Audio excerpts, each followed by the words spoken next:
Hi, my name is Gabriel Hicks. I'm the lead director behind this game project, and together with help of some friends, we developed a tabletop game called Source Code.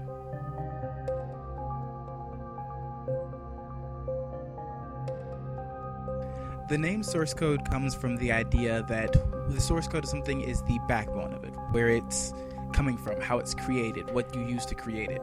And we thought source code was perfect for that, for creating a tabletop game, in the aspect of you wanted a tabletop role-playing game that felt like people were creating stories and adventures and going through them themselves. And source code is meant to be a way to get you started, a way to help you get into those stories, a tool to start and then create your own adventures and scenarios and enjoy and to have fun.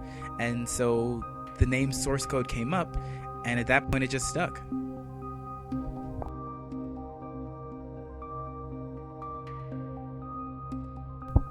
The game itself is designed to fit into the science fiction fantasy genre. I've seen a handful of tabletop role-playing games that are like that myself, as well as my friends have, but we wanted something that was more simplistic for newcomers to get into, but as you went down the line, you could add more and more so that veterans to the genre would enjoy themselves, would have a lot of things to experience and go through. And we started to come up with this. We wanted to make a system that was pretty easy to pick up on, and we used the D20 system because we could use like different types of dice, which we'll explain further on down the line. But with that, we wanted to make a skill sheet that had two versions. One would be for more simplistic play, and then one for advanced play. We wanted to create advanced rules that you could follow if you wanted to, but a base simple sort of rule set that you could follow, and then add your own like homebrew or like your own ideas to it to add on to it, make it more fun for you.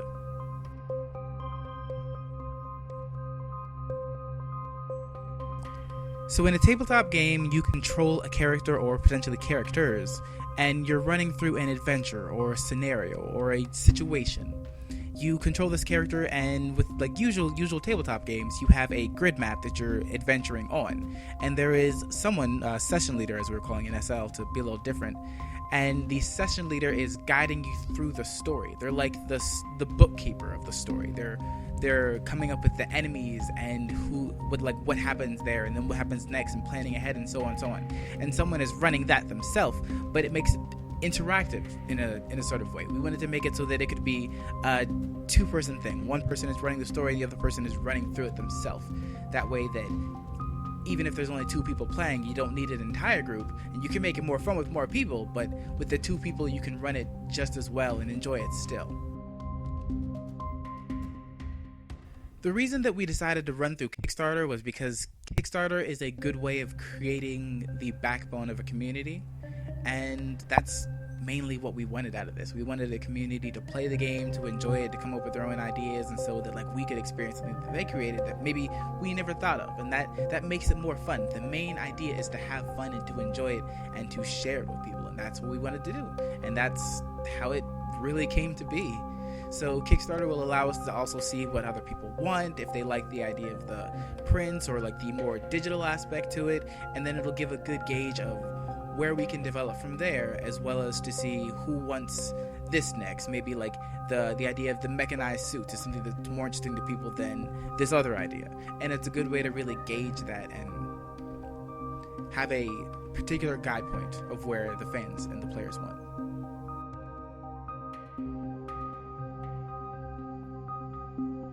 So we decided to go with a $5 price point because we figured in the end, if someone didn't feel like this was something for them, then they wouldn't feel like they really lost much, but they also felt like they still supported, and that was the main thing. We want you to feel like you're supporting it and you're not paying a whole lot just to enjoy a game that we want you to enjoy. That's the main idea. And with the $5, you get the free download PDF of the Light Handbook, as well as the full edition that's coming out in a PDF. There's going to be higher price points, maybe closer to $10 or $15, depending on the publishing and the printing costs. But we're going to try to get some actual physical copies out to people if they're interested. I actually do have a physical copy of the Light Handbook printed out and tested, and like it's a good size and it's light, no pun intended, and it's something that was perfect because it's quick and easy to pick up with you, carry with you, put in a bag or something like that, and that's what we were going for. It's awesome. So stay tuned.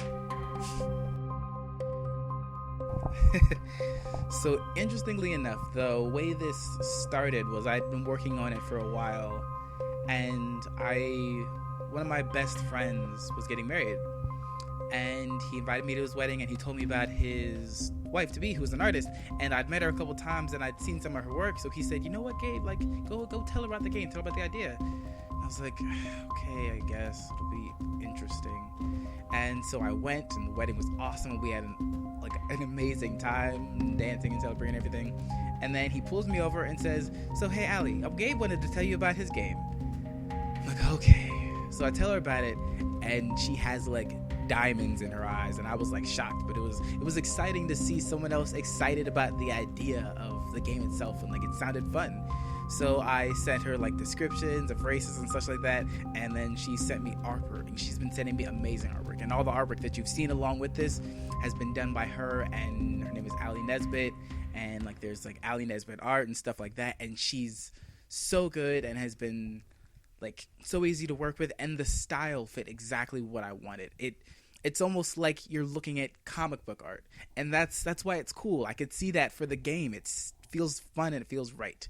And ever since then, like I've been working with her for, I don't know, I think like a year now on getting the rest of this stuff done, and we're finally here where we have a finished project and product to show everyone.